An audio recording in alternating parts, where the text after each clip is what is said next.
कक्षा 7 पाठ 8 न्याय।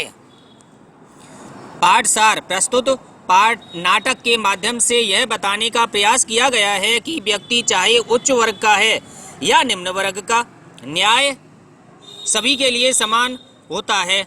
अपराध करने पर व्यक्ति के पद या प्रतिष्ठा का विचार किए बिना उसे उसका दंड अवश्य मिलना चाहिए। पात्र परिचय: काशी नरेश काशी राज्य के राजा, करुणा काशी राज्य की महारानी, चंपा चपला बेला महारानी की सखियां तथा दासियां, चौबदार सेवक द्वारपाल, दरबारी गांव के कुछ व्यक्ति आदि। स्थान: काशी के राजमहल का अंतःपुर। महारानी करुणा अपनी सखियों तथा दासियों के साथ बैठी है। उनके बीच में मध्य पूर्णिमा एवं पर्व के बारे में बातें हो रही हैं। इस कहानी का सार मैं आपको मौखिक बताता हूँ, पाठ आपको स्वयं पढ़ना है। इस कहानी में क्या है कि जो महारानी हैं करुणा, वो माघ पूर्णिमा के दिन गंगा जी पर नहाने जाती हैं। उनकी दासियाँ उनसे कहती हैं कि महारानी आप गंगा जी नहाने चलिए और पुण्य लूट लीजिए। इस पर महारानी कहती हैं कि हम गंगा जी एकांत में नहाएंगे, कोई ना हो। तो वो उस नौकर को, अपने शोभदार को, सेवक को आदेश देती हैं कि हमारे स्नान के लिए एकांत कर दिया जाए। जब महारानी एकांत करवाती हैं तो ब्रह्म मुहूर्त यानी सुबह 4 बजे के करीब, 4 बजे लगभग गंगा जी नहाने जाती हैं तो वहाँ कोई भी व्यक्ति नहीं होता। आसपास की झोपड़ियों को भी पहले से खाली करवा दिया जाता है। जब गंगा जी नहाती हैं, नहाने पर उन्हें ठंड लगती है तो वो लकड़ी मंगाती हैं, लकड़ी भी नहीं मिलती तो वहाँ पर झोपड़ियों में आग लगवा करके अपने शरीर को सेकने लगती हैं।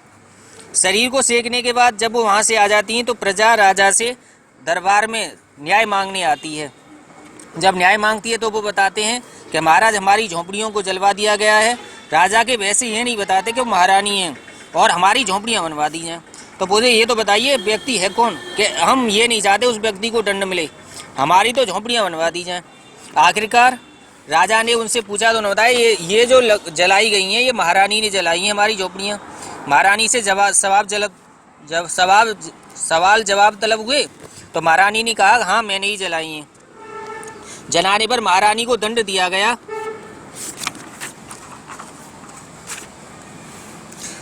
काशी नरेश: तो तुम अपराध स्वीकार करती हो महारानी करुणा, इस अपराध के लिए तुम्हें दंड अवश्य मिले। महारानी करुणा: यह विश्वनाथ की काशी है, यह वह काशी है जहाँ सत्यवादी हरिश्चंद्र ने सत्य रक्षा के लिए स्वयं को बेच दिया था। तुमने उस काशी का अपमान किया है, तुमने बड़ा दुष्कर्म किया है। गरीब प्रजा का हित करने के बजाय उनके घर उजाड़ दिए हैं। तुमने हमें भी लज्जित किया है। तुम्हें साधारण दंड नहीं विशेष दंड मिलेगा। तुम्हें इसी समय राजमहल को त्याग करना होगा। तुम्हें आज्ञा दी जाती है कि तुम साधारण मनुष्यों की भांति किसी झोपड़ी में 1 वर्ष तक परिश्रम पूर्वक जीवन यापन करो। परिश्रम से तब कर ही तुम राजमहल में पुनः प्रवेश कर पाओगी। इस प्रकार प्रजा को न्याय मिला और इस कहानी से शिक्षा मिलती है कि हमें कभी भी अपने पद का अहंकार नहीं करना चाहिए, सभी का सम्मान करना चाहिए।